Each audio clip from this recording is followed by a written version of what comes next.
Welcome to VMO Global Podcast. This podcast is a series of topics we want to share with you. We hope that our experience can be helpful guideline for your projects, and we share it based on our last 12 years providing support for startups and enterprise all over the world. I'm Ling, your host today.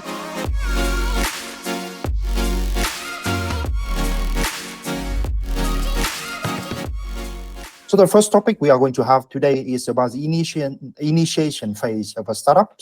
How can you accelerate your first days in the condition of limited budget, short timeline, and high demand from the market as well as the stakeholders? Joining with me today would be Mr. Jeffrey Swatch. He is the founder of Dentity, a startup based in the Silicon Valley, United States. Jeffrey has been trusting VMO Global to be his technical partner for the last 3 years, and so far we enjoyed the journey together. Well, most of the time. How are you today, Jeffrey? I'm doing well, Lynn. Thank you for having me this morning. Yeah. So regarding our topic, based on the Global Startup Report last year, the United States is the leading country by the number of startups, more than 70,000 startups, and the highest value private startup in the world worth 75 billion US dollar. So over 69% of startups company start at home business, and only 40% of startups are able to become profitable. And I believe that Dentity stays among them. So back to the original question, Jeffrey, you are the man having all. You are an honored PhD, you have a great family, you have outstanding success with your previous business. So why you want to add a startup to your collection of achievement? What does it mean to you? That's a very good question. I'm motivated to do startups because I'm challenged by solving problems. And so I find that in the course of my businesses, if there's a problem that I discover, typically a problem that one of my businesses is having a challenge solving, then what I'll typically try to do is try to solve that problem. And in the case of Dentity, that's exactly how we started Dentity. So I've been in the automotive business for over 25 years. Done a number of public companies. I've done software services. I've done consumer and enterprise. And the sort of journey with Dentity started a few years ago, specifically because we buy and sell a lot of cars online, and we were having challenges trying to figure out who was real.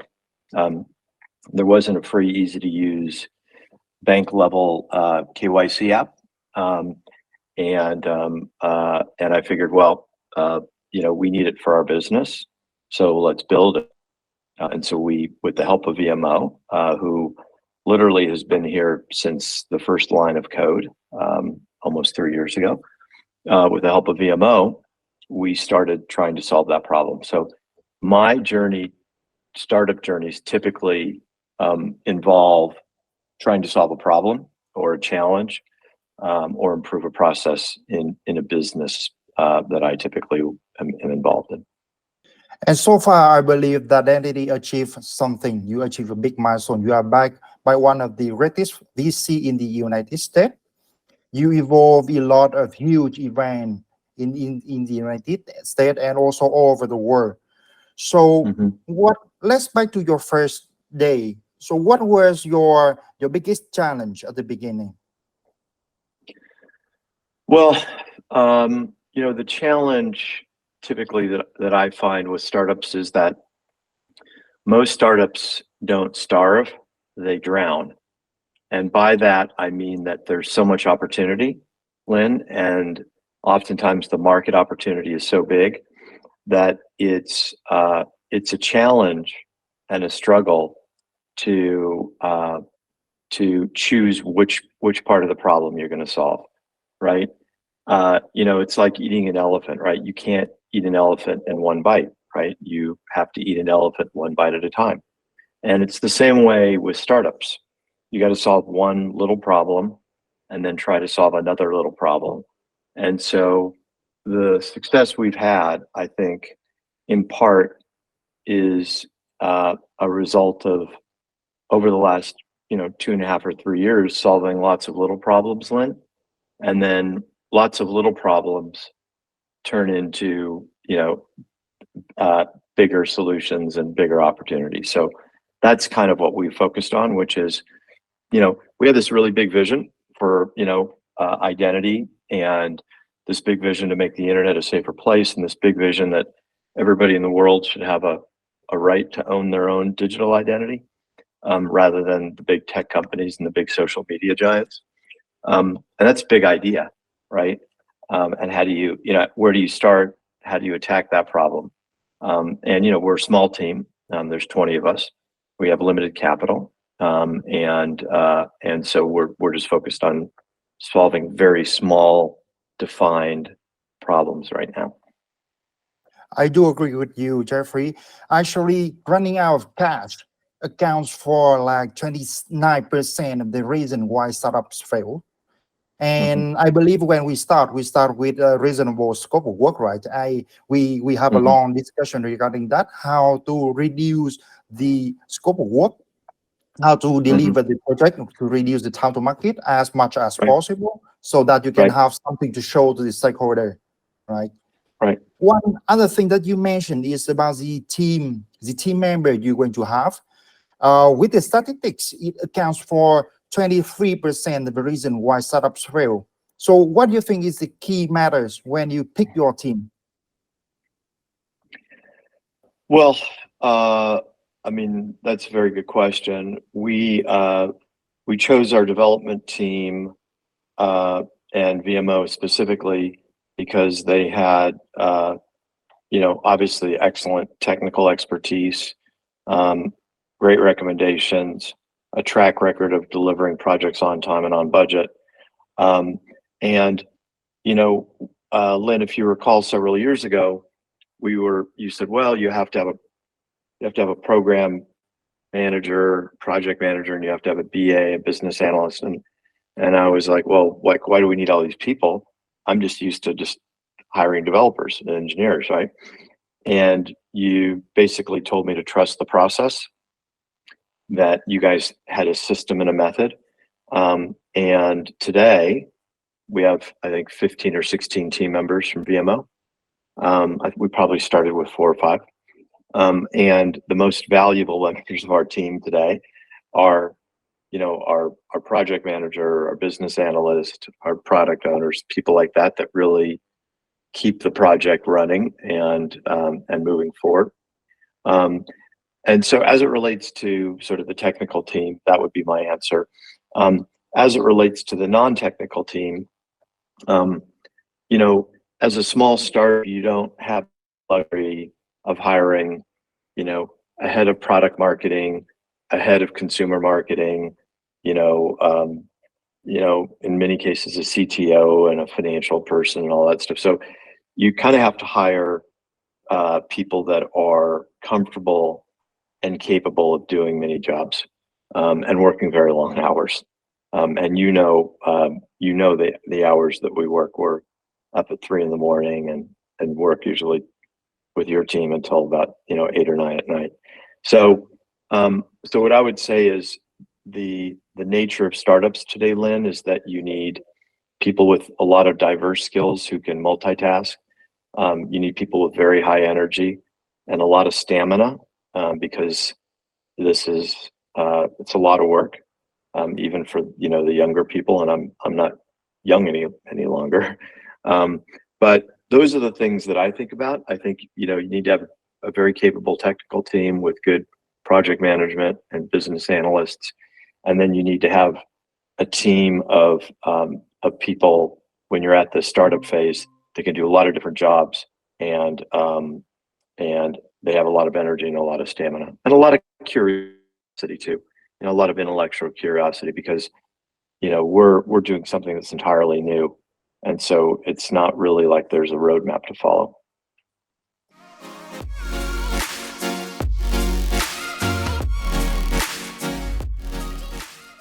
Back to that, like 3 years, what was your most tough time? Can you remember that, Jeffrey?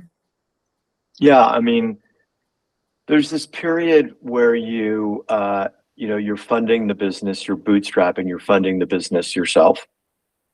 You haven't taken any outside capital, and you see the opportunity. You've built an MVP, a product that is out in the market. Consumers are reacting well to it, and it's a challenge, that phase where you are going from, in my case, my own personal resources to beginning to get some outside investors involved in the process. And so it's always a challenging period for us. We were fortunate that we were able to find an early group of visionary and committed investors. But that's a lot of times that's where startups fail. They might be able to get the resources together to create kind of a version one of the product. And they might even be able to get it to market. But it takes time. Everything takes time, Lynn. People believe that, because your product is so good or your business model is so clever that, consumers just instantly are going to be overwhelmed and react. It's going to happen instantaneously, but it really doesn't happen that way. It just takes time. And, I always tell people the fastest way to make a lot of money is to take a long time doing it. And so these things just take time to understand your customers, to understand the market, to adjust to what consumers are telling you about the product and businesses. And, we now have, thousands of consumers signing up and using the app every day. So we're pretty excited about it. Yeah, I understand that, like with all startup, you are always bootstrapped by budget constraint at the first stage, right? Mhm. And how to use Yeah. your budget like efficient is the foremost important question you have to answer by that time. Yeah. So what you think, like having an outsourcing partner like us, how we like be helpful to you at that stage? Yeah, I mean, incredibly helpful, because we're a product-driven organization, and we're all about kind of the engineering and building the product. And we've been impressed with the technical expertise at VMO. I think you guys have, I don't know, 1,500 engineers over there. And I've been to Hanoi, and we've spent a considerable amount of time with our team and with VMO.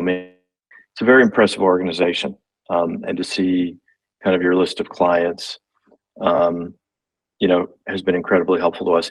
The other thing that's been incredibly helpful is that in the startup journey, you typically go through phases, Lynn, where at different periods of time, you need different types of technical resources. And so, as you know, we sat down about 6 or 7 months ago, and we wanted to put a major focus on security and performance, security of the data and the performance of the application, because we're starting to see quite a bit of consumer activity, and we were able to pull together a team of, I don't know, 5 or 6 DevOps engineers within a month, and that team of DevOps resources has been with us for the last 6 months, and they've been incredibly impactful. And without a team like VMO, right, that has as many resources and as good a resources as you have, that process of improving the security of the app and enhancing the performance, scalability of the app would have taken us maybe a year. I mean, it would have taken us twice as long, and we certainly would have spent considerably more money doing it. So that's just one benefit as an example of what we've gotten from VMO. Yeah, thank you very much for bringing the topic. I believe that working with us allows you to have a lot of flexibility and scalability. But for us, I think it's like quite easy for us to give you like 5 or 10 developers, because we can easily pull them out from our talent pool of more than 1,000 person. Mhm. But Yeah. it's also hard. I can understand how, because we now have a special relationship. We build the intimacy, understanding between the team member. We have the team with very good core understanding of what the project is about, the very good understanding of how we are going to develop the roadmap for the project. And it comes from long days and days of communication between us. One thing I was going to say, Lynn, is that, the role of a good team member is not to always agree, right? Yeah. And the thing that I have most enjoyed about the building of our team, and about our team, they really have an incredible sense of spirit about being on the Dentity team, which is really exciting. We love that. But the point is that I wanted to make, Lynn, is that I appreciate we have an idea and a thought about how to do something. You say, oh, it's a good idea, but you really should do it this way. And then I say, well, why this way? I think this way is better. And we push each other, and so the thing that, and that's the reason why I think the product is so excellent and why consumers and businesses are reacting well to it today, is that we've had this very healthy relationship of agreement and disagreement and building consensus around the right product approach and the right technology approach to solve a problem in the app. And that's rare. It's a very rare and unique. It's very rare and unique that an outsourcing firm wouldn't just do what you say.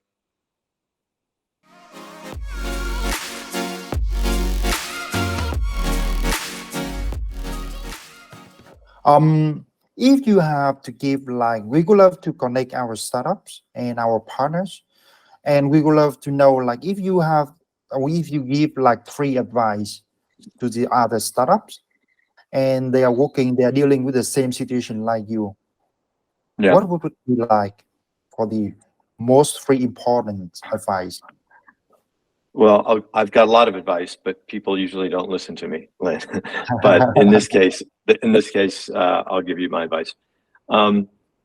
First piece of advice is, the way to solve big problems is to solve a lot of little problems. And so, a lot of people start businesses and they're very ambitious, and they have a really big idea, but capital's limited, right? So what I would say is tightly define the problem that you want to solve and be conscious about what it is you're not solving, right? Like, I'm not doing this. Like, we have a very clear list of what we don't do. And that's not to say that we don't have opportunities. We get opportunities in that bucket all the time, but we've just said, we can't do everything. We're not doing these things. So be very focused on what it is you're going to do and what the problem you're going to solve, and tightly define them. Number 2, I would say is, and this is a common error that startups make, is, perfect is the enemy of the good. And what do I mean? What I mean is that the first version of the product can't be perfect, and you shouldn't try to make it perfect, and it shouldn't try to solve your ultimate end goal, right? Because it's too difficult, right? So what I find is the best solution is to get a little product out there and to get people talking about it and reacting to it. Talk to customers, get business, get 5 businesses, get 10 businesses using it, get feedback, right? And so what we've done is almost all the product we've built is not us sitting around a conference table saying, oh, let's build this feature, this function. It's real customers saying, Jeff, we have this business or the membership group or this event or whatever, and we need to solve this problem. And you solve part of it, but if you did this, it would be really helpful to businesses like us. And so almost all of our time now is spent working with real customers and understanding, feedback from real consumers, and then building that into the app. And so my second point is perfect is enemy of the good. Don't build the super product, build a small product, get it out, and get people reacting to it. And then I guess my third piece of advice is it always takes longer than you think, right? Everybody starts with a business model and projections about adoption, and it's going to go up and to the right. It's and maybe in some cases it does, but in other cases it just takes time. Our very first year we did 250 identities, 2021. 2022 we did 25,000 identities, so 250, and then last year we did 25,000. This year we're doing 25,000 a month, so or more. Really, we're doing thousands a day. I guess my point is that build your business, don't overhire people, don't raise too much capital, build the business, build a small team, go out and solve small problems, and learn from your customers. And then get one customer, and then get 3 customers, and then get 6 and 9 and 12 and 15, and get 250 customers in year 1 and 25,000 a month in year 3, right? So that's kind of my advice. It just takes time, and doesn't matter how smart you are or how clever your business model is. Just takes time. Yeah, ready for the worst case, but also be prepared when you ramp up and everything going to the moon, right? Mm-hmm. So you have any advice with startups like you when working with outsourcing partner? What should they do? What is challenge, and how should they overcome it?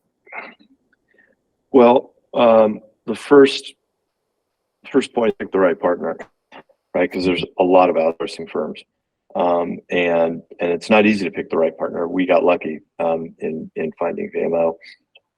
Second point I'd make is it's not easy, and it's not easy. We have a 14-hour time difference between Hanoi and Los Angeles, and that means I'll get up at 3 or 4 in the morning because I want to work with the dev team for the first couple hours. Other members of our staff will take the evening shift and start interacting with our team at 7 p.m. So it's not easy. And there are barriers. I've been surprised at how little the language barrier has been an issue for us. And maybe that's just the nature of our team, but we haven't had any items where we haven't been able to communicate exactly what we want or what our requirements are. And there's been like a language issue where we don't understand it. So, and part of that also, Lynn, you've gotten involved in some discussions that are sensitive or extremely technical. So you've been very helpful, as our senior account manager. But what I would say is it's not easy. But if you can develop the skill, and it is a skill to learn how to do this for businesses like ours, if you can develop the skill, then the benefits are extraordinary. And it'll help you build an excellent product, scale the business in a cost-efficient way, and flex your resources up and down. Thank you for all the sharing. So we've been through the podcast today. We've been through Jeffrey and Dentity journey. We've been through all the challenge, all the eager to meet with the demand from the market. And we hope that all the sharing, all the experience can be helpful to you. Thank you very much, everyone, for tuning in with us. Thank you for your time. We appreciate it. And if anybody wants to get in touch with me or talk about Dentity, you can reach us at Dentity.com or Jeffrey at Dentity, Jeffrey at Dentity.com. And please, if you have any feedback or reviews, please feel free to reach out to us and let us know if you want to hear about any topic in the next session. Thank you very much.